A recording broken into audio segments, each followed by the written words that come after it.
관심 많은 도마. 오늘은 이제 어린이 수익률이 20대 수익률을 이긴 이유라는 제목으로 좀 만들어 봤는데요. 일단 본격적으로 얘기하기 전에 우리가 이제 4848이라는 용어에 대해서 좀 알 필요가 있어요. 아마 이제 들어보신 분들도 계실 겁니다. 그러니까 주식을 샀다가 팔았다가 이렇게 반복하는 걸 4848이라고 얘기를 하거든요. 지금 샀다 팔았다 하는 게 정답이다, 혹은 이렇게 샀다 팔았다 하면은 돈 못 번다, 이런 얘기도 있고요. 근데 이제 최근에 대체거래소가 개장을 하면서 그러니까 주식이 아침 8시부터 저녁 8시까지 하루 종일 할 수 있는 그런 시대가 열리면서 좀 더 이제 사고 팔고 이렇게 하기가 쉬워진 거죠. 그래서 어떻게 투자하는 게 좋을까를 고민하는 개미분들이 많은 것 같습니다. 최근에 특히 이제 트럼프 때문에 주식의 변동성이 되게 심해지면서 비싼 가격에 팔았다가 다시 싼 가격에 들어가고, 그런 식으로 4848을 반복하시는 분들도 있더라고요. 그러면 우리가 여기서 봐야 될 게, 그러면 4848을 하면 돈을 벌 수 있나? 근데 어떤 통계가 최근에 나왔냐면요, 작년 통계인데요. 해외 주식을 할 때 연령별로 투자 수익률이 어떤지를 먼저 살펴봤어요. 근데 좀 충격적인 게 뭐냐면 미성년자, 그러니까 20세 이하인 친구들이 수익률이 전 연령 중에서 제일 높았어요. 반면에 회전율은 가장 떨어졌습니다. 이 회전율이라는 개념이 뭐냐면요, 말 그대로 4848, 주식을 자주 사고 팔고 할 때 그 비율이 높으면 회전율이 높다라고 얘기를 하거든요. 그러니까 이 친구들은 그냥 꾸준히 모아나가는 그런 형태인 겁니다. 근데 가장 주식 수익률이 낮은 연령이 20대 친구들이었습니다. 주로 이제 20대 남자일 확률이 좀 높은데, 이 친구들의 경우에는 회전율은 가장 높았습니다. 그러니까 주식을 자주 사고 팔았단 얘기죠. 그래서 여기서 이제 우리가 추론할 수 있는 건 그런 겁니다. 이 미성년자 친구들 같은 경우는 본인이 직접 하는 경우는 거의 없을 겁니다. 주로 부모님들이 자녀분 계좌에서 그냥 꾸준히 미국 주식을 뭐 산다거나 이런 식으로 운용을 하는 거겠죠. 그러다 보니까 회전율 자체가 낮은 겁니다. 시장이 오르건 내리건 비가 오나 눈이 오나 꾸준히 사다 보니까 토탈 수익률이 높게 나온 거예요. 근데 반면에 20대 같은 경우는 주식에 관심도 많고, 그러다 보니까 뭐 어떤 주식이 좋다 그러면 기존 주식 팔고 그 주식 사고, 또 그 주식이 떨어졌다 그러면 그 주식 팔고 또 다른 주식 사고, 이런 식으로 회전율이 높다 보니까 전체 수익률은 낮아진 거죠. 그래서 좀 더 전문적인 통계를 살펴보면 이게 이제 US Asset Returns by Holding Period라고, 이게 이제 1년, 5년, 10년, 20년에 걸쳐서 이렇게 라지캡 에쿼티, 이거는 이제 미국 대형 주식, 본드는 채권, 50-50 포트폴리오는 주식과 채권을 반반 섞은 그런 포트폴리오입니다. 좀 더 안정성을 가미한 거죠. 이렇게 장기 투자했을 때 연평균 수익률이 어떻게 되냐를 나타낸 그런 통계예요. 이게 1950년도부터 연평균 수익률을 나타낸 겁니다. 일단 첫 번째, 만약에 1년만 투자한다고 했을 때 미국 대형주 같은 경우에는 잘 나갈 때는 수익률이 61%까지 나옵니다. 하지만 만약에 손해가 난다 그러면 마이너스 43%까지 훅 떨어지죠. 채권은 아무래도 수익률이 좀 낮아지긴 하지만 손해율도 조금 낮아지고, 만약에 50대 50으로 섞는다 그러면 이제 채권 수익률과 거의 비슷하게 나옵니다. 이게 그럴 수밖에 없는 게, 예를 들어서 엔비디아 같은 경우 최근에 딥시크 때문에 17%가 폭락했잖아요. 그리고 테슬라 같은 경우에는 이제 요새 뭐 여러 가지 악재가 겹치면서 전고점 대비 거의 45%가 폭락이 됐고, 팔란티어 같은 경우에는 뭐 최근에 잠깐 떨어지긴 했지만 어쨌거나 24%가 폭등하면서 $100로 돌파했고, 그러니까 이런 식으로 기간이 짧으면은 변동폭이 되게 심한 거죠. 근데 반면에 5년을 운용을 한다라고 하면은 연평균 수익률이 대형주 같은 경우는 30%에서 마이너스 7% 왔다 갔다 하고, 채권은 24%, 마이너스 3%, 그다음에 50대 50 포트폴리오도 거의 비슷한 수치인 거죠. 그래서 이게 5년으로 가면 어쩔 수 없이 아무래도 장기 운용하니까 연평균 수익률은 조금 낮아지지만 손해율도 낮아지는 거죠. 그래서 예를 들어서 뭐 트럼프 일기 때 보면 악재가 없었던 게 아니거든요. 미중 무역 전쟁으로 이렇게 빠지기도 했고, 그리고 이제 코로나 때도 훅 빠졌고, 하지만 5년이란 시간이 있기 때문에 모든 악재를 이겨내고 이렇게 올라간 거고요.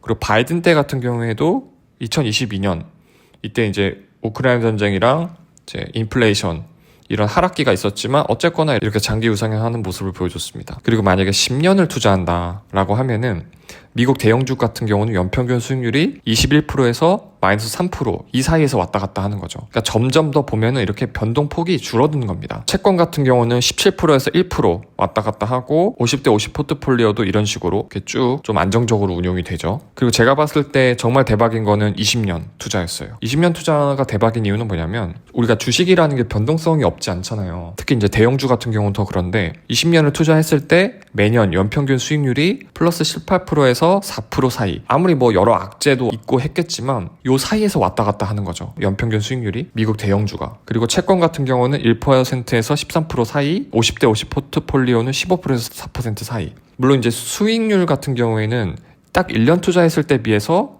좀 줄긴 하죠. 연평균 수익률이. 하지만 어쨌든 주식 투자는 손해를 안 보는 게 굉장히 중요하거든요. 안 잃는 게 굉장히 중요한데 1년 투자했을 때는 마이너스 43%까지 떨어질 수 있지만 20년 장기 투자했을 때는 연평균 수익률이 플러스 4%가 나온 거죠. 굉장히 대단한 수치입니다. 그리고 이것도 되게 흥미로운 통계라서 하나 갖고 왔는데요. 이게 뭐냐면요. 이게 조금 복잡하게 보일 수 있는데 여러분들이 만약에 S&P 500을 꾸준히 투자했어요.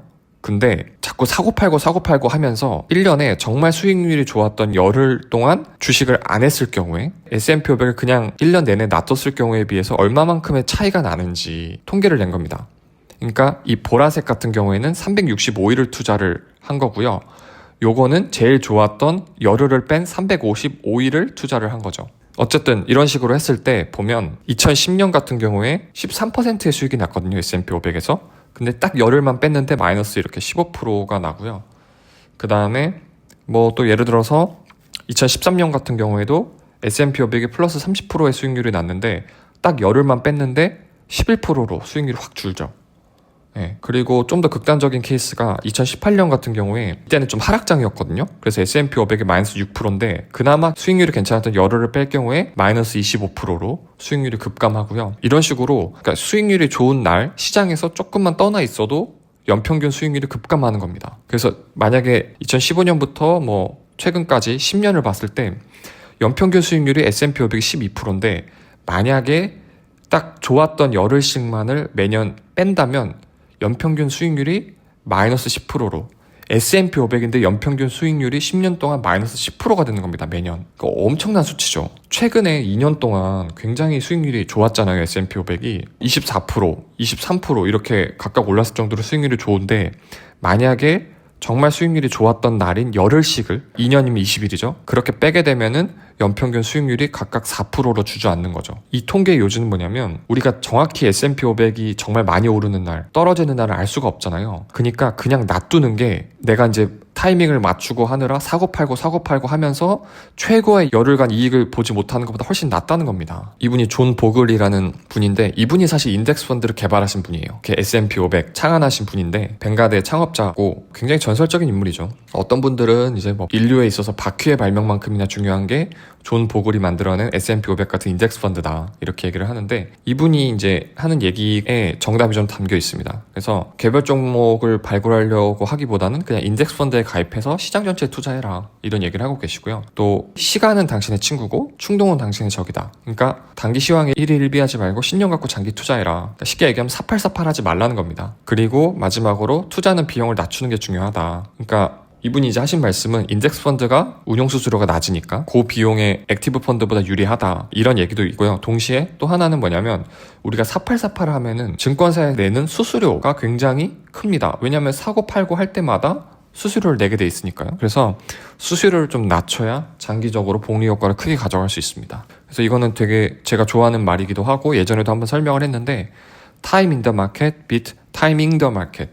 이게 무슨 얘기냐면 내가 주식 투자자로서 그냥 시장에 계속 머물러 있는 시간이 긴 게 내가 막 시장 타이밍을 재면서 사고 팔고 하는 타이밍 더 마켓을 이긴다는 겁니다. 네, 그래서 중요한 거는 사고 팔고 하면서 회전율을 높이지 말고 그냥 미성년자 어린이처럼 그냥 꾸준히 적립식으로 인덱스 펀드 투자하는 게 나중에 결국 이긴다는 겁니다. 수익률 면에서. 이 말씀을 좀 드리고 싶었습니다. 네, 저는 그래서 이런 부분에서 투자를 좀 도와드리고 있고요. 그리고 특히 이제 목회자분들, 또 선교사님들, 평신도분들 중에 이제 노후 대비를 좀 미리 하고 싶으신 분들이 있다면 연락 주시면 제가 꼼꼼하고 친절하게 또 말씀드리도록 하겠습니다. 감사합니다. 의심 많은 토마